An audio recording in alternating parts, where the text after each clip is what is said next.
Mystery beer, son. Matt Massa Beer Reviews. How you doing, YouTube? That's a weird intro. We're gonna leave it though. I don't know why I did it like half-ass backwards and rearranged, but we're sticking with it. Yeah, mystery beers, courtesy of my boy Steven. Here we go. What's it gonna be? It's gonna be a big beer, small beer. Looks like a big beer. Oh, okay. Hey there, Steven. How you doing? You messing with some barley wine there, son? Kind of looks like it's got to be barley wine, right? Yeah. Packing tape, paper towel. That is not a stout. What else could that be? Doppelbock. It's got to be barley wine, man. That just has the look. No, it could be like a peanut butter porter or something along those lines. Hazelnut, kind of brown, imperial brown ale. It could be a couple different things.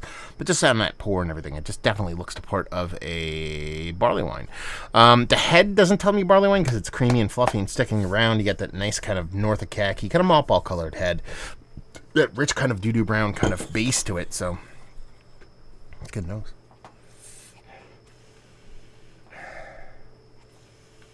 There's not much to this nose.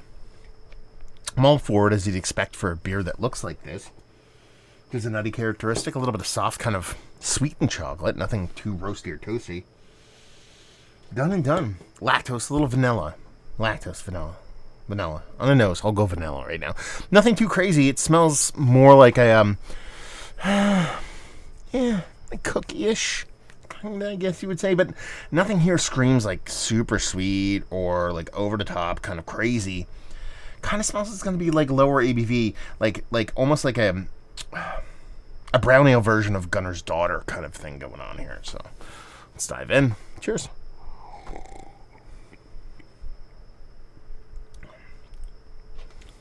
Okay.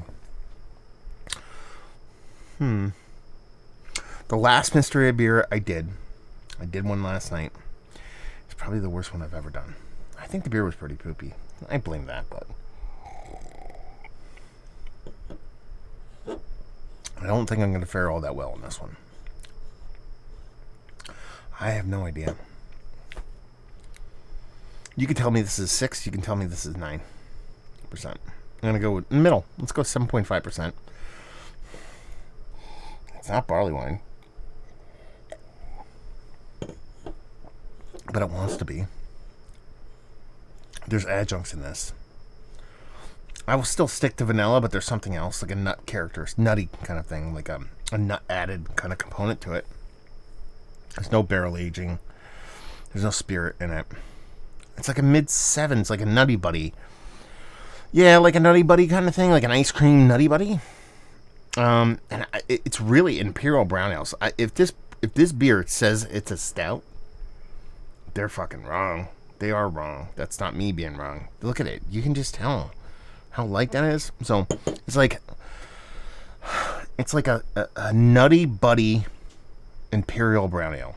So you're talking about, let's 7.9% vanilla, nut. Like, I could see this having like freeze-dried ice cream in it, something along those lines. But even though it's sweet, and even though it's desserty, it doesn't get too like over its skis with the sweetness.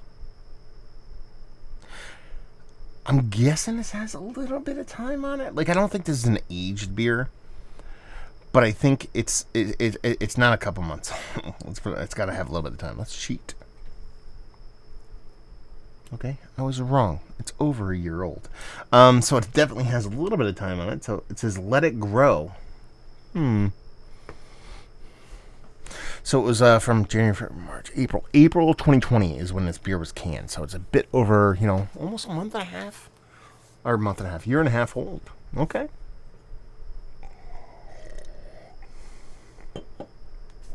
That changes things. But I'm going to still stick with my guns and say, no one makes imperial brown ales like these. No. Should I say it? Now that I'm kind of walking it back, since it has some age on it, and deciding, it is definitely like a double faced and maple kind of thing going on here. Because I think I got a faced and maple in the same box. So I could see this being like a Lawson's, like the maple nipple, like double maple nipple. I think this is higher in ABV. Is that maple syrup? I think I'm just not getting the maple syrup portion of the show, and it is. Well, let's twist it. Let's go from the Nutty Buddy ice cream thing. This is a maple imperial brown ale. Maple syrup imperial brown ale at 8.2%. That date has me going a little bit higher on it. So 8.2% maple imperial brown ale.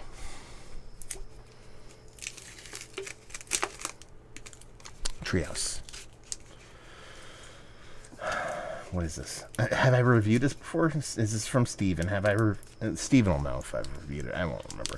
Have I reviewed this before? Either a mystery or otherwise, because sometimes he'll do that. He'll like throw it on. This is Tree of Life. This is American barley wine. I said it's not American barley wine. It looked like it from the get. I think I've done this before as a non-mystery beer. Man, you're not gonna give me an ABV on this motherfucker? Oh, you suck.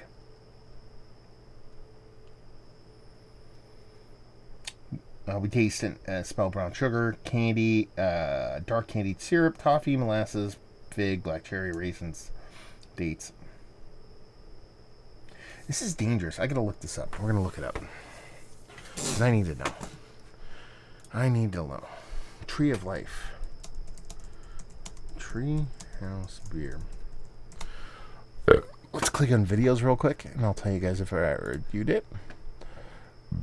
No videos, but it could have been a mystery beer, because I don't obviously name those. They say rotational seasonal on this.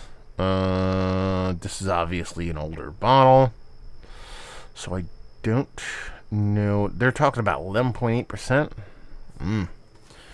That's dangerous. Yeah, I'm definitely not doing well in the mystery beers as of late. I mean, all my instincts like leaned heavily into barley wine on the pour. It just looks that.